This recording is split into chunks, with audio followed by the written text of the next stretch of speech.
So, hello guys, nandito na naman tayo sa Kabady Moko Usapang Business. So, kasama natin si Ma'am Catherine po, Catherine Casaol, dito pa rin sa Tigaon, Camarines Sur. So, ngayong araw na to guys, bibisitahin natin yung kanyang baboyan at titingnan natin paano ba tumatakbo yung negosyo na ganyan. So, Ma'am, pwede na po kami dito sa inyong magandang baboyan. So guys, eto, ang ganda dito. Presko guys dito sa baboyan ni na Madam. Ayan.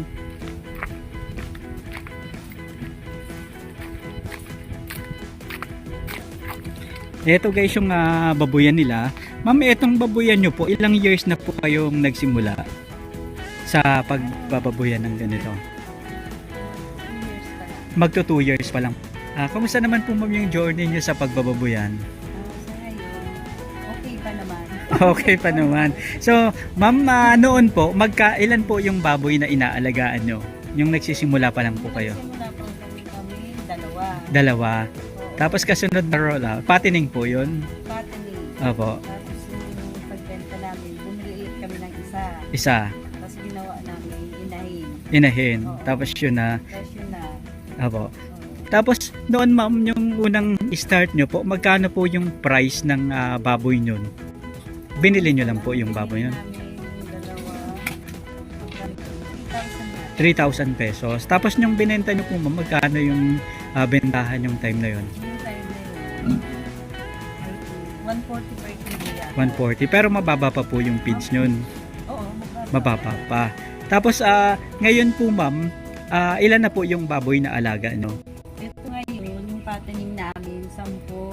10 piraso. Oo, 10 piraso. Bale, eto po ma'am, binili nyo pa po to o Hindi. galing na po Galing dito? na doon sa inahin namin. Galing na po dito. Eto po yung sinabi ninyo na pagkatapos nyong ibenta yung dalawang baboy, eto na yon. Pang ilang anakan niya na po? Dalawa pa lang. Pangalawang anakan. Yung unang anakan niya po, ilan po? Ito. 7 yung anak. Tapos eto, biglang dumami na po. 12 sana to, kaso namatay Yung dalawa. Okay. Ma'am, nakikita ko po magaganda po yung baboy ninyo. Paano nyo po ma'am inaalagaan? Ano po yung pakain nyo dito? Yung pakain namin, yung ano, sasabi ko ba? Opo. Yung bimig. Bimig. Oo. Bimig premium po. Oo. Ayan, kumusta naman po ma'am? Affordable pa rin po ba yung bimig? Ito ngayon mabigat na sa bulsa. Mabigat sa bulsa. Pero maganda po yung resulta sa baboy. Ano? Ayan. Eto ma'am, ilang buwan na po etong mga alaga nyo na baboy? 2 buwan, may 10 araw. 2 months? 2 months and 10 days. Mula po pagkapanganak o pagkawalay? Pagkawalay. Maganda na po ano, ilang ano na lang, pwede na pong ibenta ano. Ma'am, nagbebenta po kayo ng baboy tuwing ilang buwan ba na pag-aalaga? Ang pinakaano namin, 3 months hanggang ano, 3 months, mga 100 days. Mula pagkawalay po. Oo. Ayan, tapos mga ilang sako po ma'am yung nauubos sa bawat isang baboy? Approximate. Yung sa 7 namin, nakaubos kami doon ng mga nasa 15. 15 sacks. 15 sacks. Ayan. Ano rin po pala ano. Tapos dito ma'am, Dito, ano, mga nasa 18 na yung nagagawa. 18. Magkano po ma'am yung average ng per sacks ngayon? Yung per sacks ngayon, yung grower, Abo. nasa 1,800. 1,890. Opo. Ang kagandahan lang ma'am sa bimig, talagang kitang-kita po sa katawan ng mga alagang baboy. Ano? Ilang beses po ma'am kayong nagpapakain sa loob ma'am ng isang araw? Loob ng isang araw, nung first, nung pagkawalay, Opo. ng mga 1.5 months, Opo. papakain ako sa isang araw 3 beses. 3 beses po. Tanghali, sa harap. Opo. Ma'am, sa ngayon po, gaano nakarami po yung pinapakain nyo sa 10 baboy na katulad nito? Yung isang araw na budget nila, mga ilang kilo po yung nauubos? Sa isang araw na budget, mga 20 kilos to 22. Marami na po, ano? Marami na. Tipid, medyo tipid pa yun. Medyo tipid pa po yun. Doon ma'am sa dati yung pag-aalaga ng baboy, mga inabot po ma'am ng ilang kilo yung timbang nila yung binenta ninyo? Yung pinakamataas, 89 kilos. Opo. Yung pinakamababa, 67. Na may 67 po. Tapos may 89 kilos. On average po ma'am, mga nag-80 plus yung pinaka-average nila. Oo, nag-80. Pero dun ma'am sa unang rollout nyo po, unang panganak nito, yung 7 na baboy, kumusta naman po yung pricing yun? Maganda-ganda pa rin po o kumita po kayo doon? Kumita naman. Opo. Kumita kami. Opo. Ma'am, sa current market price po, magkano na po sa tingin nyo yung pricing ngayon ng baboy sa dito? Ngayon, ano na lang, 120 per kilo. 120 po. Sa tingin nyo po ma'am, ano po yung tamang price ng baboy para at least kumita yung mga hog raiser? Para at least siguro, Mga 150, okay pa. 170, yun na yung masasabi natin na may profit na ayos na po, ano? sa 150 nga, medyo ano pa yun. Sagaran pa po. Sagaran, makakabawi ka lang. Opo. Pero ang kagandahan po ma'am dito, dahil nag-invest po kayo dun sa inahin, is hindi nyo na po binili yung piglets. Yun na lang yung pakonsuelo nyo na kahit medyo mababa yung price, Pero, kaya nyo pang humabol. kaya pang humabol. Opo. Pero dun sa mga bumibili ng liit talaga, Opo. talagang wala na silang Kita. Talagang sagad na sagad po dun sa pricing, ano? Oo, tapos hindi pa nasusog yung tamang pakain, wala talaga. Opo. Kaya karamihan ngayon talagang pagdating ng medyo lubo-lubo na ng konti yung baboy nila, dispose na kaagad. Ayun po, ano. Tapos eto ma'am, ang pagpapaligo nyo po ma'am sa baboy tuwing mga anong oras? Ako, sa umaga, bago ko pakakainin. Opo. Tapos pagdating ng 9 to 10, Opo. 9 to 10, papaligo ako. Opo. Tapos sa tanghali, mga 12 or 1 o'clock. Opo. Tapos pag hapon naman, mga alas 3, Opo. hapon. Tapos, mga 4 or 5 p.m. bago ko na naman sila papakainin ulit. Ang ganda po, ano. Kaya talaga namang napakaganda guys ng resulta sa makaalagang baboy ni Madam, oh. Eto, talagang ang ganda pa ng kulay. Tapos malalaki. Ayan. Dito naman po ma'am sa pag-aalaga po ma'am ng inahin, okay lang po ma'am kahit nandyan lang po kayo. Dito po ma'am sa pag-aalaga ng inahin, ilang beses na pong pinapakain sa isang araw? Sige po. Ngayon, kasi ano na siya, buntis siya. Buntis na naman po to. Opo. Pinapakain ko siya, 2 beses lang sa isang araw. Sa umaga, sa hapon. Opo. Ma'am, eto po ma'am, mga ilang kilong feeds po yung nauubos na sa maghapon?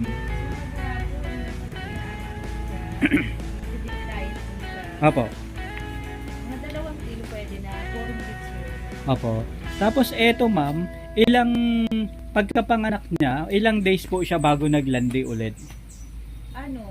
Bago naglanding siya ulit, mga 15 days. 15 days lang po naglandi na. Bago pagkawalay na. Pagkawalay. Hanggang Ayan. hindi pa nawawala yung hindi pa siya maglalagay. Opo. Tapos eto ma'am, may mga vitamins po ba kayong binibigay sa mga inahin? O wala na? Wala kami na siya. Basta diretso na po siya, no? Ayan. Tapos eto ma'am, kayo na rin po yung nagpaanak sa kanya o may katulong po kayo sa ano? Siya na lang. Diretso niya na? Diretso na. Ayos po, no? Magandang baboy ito, mabait. Tapos at least ma'am, parami na ng parami yung inaanak niya po, ano? Oo. Ano pong advice sa inyo ma'am yung mga kaibigan nyo na nagbababuyan na rin na ano? Na kanino pong similya yung ginamit dito na AI po ba yung ginamit nyo o yung regular na ano lang? Regular. Opo. Tapos ang lahi po, puti rin. Oo. Ang ganda, oh. Tapos kapag sa unang araw po ma'am ng pagbubulog, mga pinapakain nyo pa po ba o hindi na? Yung yung inahing baboy. Kapag pina-AI nyo o pinabulugan. Kailangan hindi siya kumain. Ibig sabihin sa araw po na na binulugan siya, kailangan diet po talaga siya. Ano po ma'am daw yung epekto nyon? Bakit po ganun yung ginagawa? Pag daw kasi pinakain, parang hindi mabubuo yung Yung mga similya po, ano? Kaya kailangan hindi diet siya. Opo.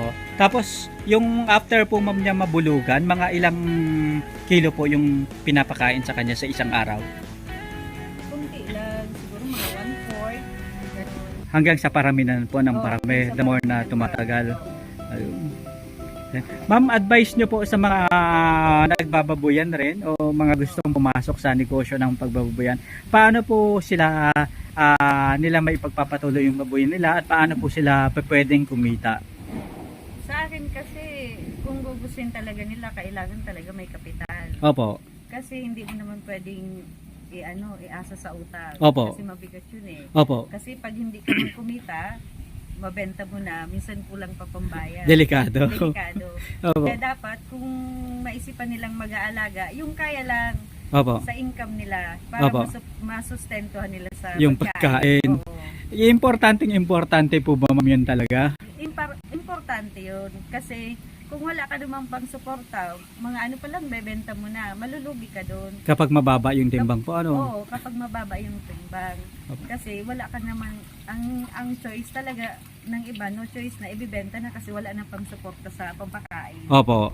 Ayan, yun ma'am yung isa sa mga dahilan kung bakit nalulugi yung ibang Oo, mga yun yung- hog raiser. Oo, kasi pag mangungutang ka ng kids, may porsyento yun. Opo. Tapos, minsan, kung medyo hindi pa maganda yung pagkaalaga, hindi din maganda yung Tubo, laki ng baboy. laki ng baboy. Wala na, lugi ka na doon. Kasi Opo. sa isang baboy, ang pinakamalaking kita mo lang naman dyan is 1K. Opo. Yun na yung pinakamalaki sa isang baboy. Opo. Tapos sa ano naman po ma'am, ano po yung advantage ng meron kayong sariling inahing baboy kumpara sa wala? Ang advantage nun kasi, kumbaga, hindi ka nabibigla na lalabas ng ng kapital. Opo. Kasi meron ka ng inahin. Opo. Mamumuhunan ka lang dyan yung sa board. Opo. Magkano lang yun? 900 pesos. Opo. Yun lang. Kasi kaya yun yung advantage. Opo. Kasi kung bibili ka, kailangan mo may 6,000 ka sa dalawang baboy kasi 3,000 ba ngayon? Opo, 3,000. yung pinakamababa na po yun ano. Pinakamababa. Mas bumaba Mas pa po. bumaba pa, oo. Talagang sagaran talaga yung mga hog raiser natin po ano. Nung during pandemic, Opo. ang mahal nun ng biik, Opo. umabot nga siya ng 5,000. Opo. Oo. Ngayon, mababa na kasi marami na din ang may mga inahin. Opo. Tapos, Kumbaga medyo nag-convert yung po sila no. mga hog raiser, naglaylo yung iba kasi nga halos lugi kasi Opo. sa sobrang mahal ng pagkain. Opo. Yun lang naman. Talagang yung apektado po ano. Ang layo nga ng ang mahal ng pagkain sa sobrang sagad ng presyo. Ayan. Tapos sa ganito ma'am, ang market nyo ng mga, di ba halos mga backyard racer lang po Oo. tayo. Isang market nyo ma'am sa ganitong mga pag-aalaga ng baboy, saan nyo po ma'am binibenta? Sa palengke o para katay sa palengke o biyahero? Minsan may mga pumupunta na rin kasi may nag-iikot yung mga nagtitinda talaga ng Opo. Oh, yun na, kaya hindi na rin masyado mahirap ang pagbebenta. Opo. Tapos eto ma'am, saan mas magandang magbenta? Yung sa mga taga dito na o yung sa mga umiikot galing sa ibang lugar? Ang mas maganda yung price ng galing sa ibang lugar kaysa Kumpara yung dito. lang. Opo. Oo. Mas maganda yung binibigay nilang presyo. Opo. So eto ma'am, mga ilang months na lang po ito bago Ito, na lang, mga 3 weeks na lang. 3 weeks Siguro na lang. pwede na siyang Pero dito ma'am sa 3 weeks, mga ilan pa po yung expected nyo na mga mauubos ng baboy na alaga? Sa 3 weeks, expected ko dyan mga mga 6 to 8 sacks pa. Sa sako. so mga 8 plus, mga 16 kg pa ano? Oo, Ayan. 16K pa. Opo. Tapos ang target weight nyo po ma'am sa ganitong alaga, mga bago nyo ibenta, mga ano po yung inaasahan yung timbang? At least 80 kilos.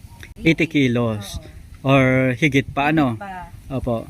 Tapos dito naman ma'am, yung water source nyo, wala naman po kayong problema ano? Walang problema. Kasi ito po ma'am galing sa May sapa dyan, galing yan dyan. yung parang bukal-bukal na po ano. Oo, yung irrigation, Opo. nandyan Ayan. lang kasi. Mas madali po ano, may tubig na na-host kayo po ano. Oo. Ayun. May lang kami, may water pump para mas maganda yung Yung- Pero okay lang naman kahit wala kasi kaya Opo. lang pag hindi maganda, mahirap maglinis. Opo. Ma'am dito po ma'am, malilinis yung baboy nyo, walang amoy dito sa baboyan nyo. Oo. Kanina nakatambay kami dyan, kasama natin yung katropa natin na teacher. Halos walang amoy. Ano pong nyo dun ma'am? Ano pong sikreto? Lagi lang malinis. Lagi nyo lang pong nililinisan. Ayan, talagang, ngayon kasi talagang wala, hindi natin naaamoy na katulad sa Pag iba. naglilinis kasi ako, kahit Opo. malamig, maulan, Opo. lagi ko silang pinapaliguan Opo. para hindi didikit. Kasi merong mga naglilinis na talagang as in tatanggalin lang. Ano lang, yung dumi. Sa sahig. Opo. Minsan hindi na pinapaliguan yung baboy. Opo. Ay, hindi yung pwede sa akin. Opo. Ayun. Lagi, bago ko sila papakainin talaga papaliguin ko sila. Opo. Kasi minsan nakaka-apekto din yun sa kanila. Pagkakain sila, malinis sila. Opo. Dapat malinis talaga. Opo. Ma'am, ano po kayo? Wet feeding o dry feeding? Wet. Oh, talagang may tubig, May po. tubig talaga. Pero yung Kasi- pellet po ba yung pakain nyo sa kanila o yung mash? Ano, yung pile. Opo. Tapos tinutubigan po. Ano? Oo. Ano pong advantage nyo, ma'am? Mas maganda pag may tubig kasi siya kasi medyo nakakaano yun sa baboy. Sa Pag dry kasi, medyo ano yun eh, hindi siya maganda. Opo. Kasi yung tubig medyo nakakadagdag din sa weight nila. Ng Opo. Mm. Yun. Ano po ma'am yung sikreto para tumagal sa ganitong negosyo o para magtuloy-tuloy yung negosyo na pagbababoyan?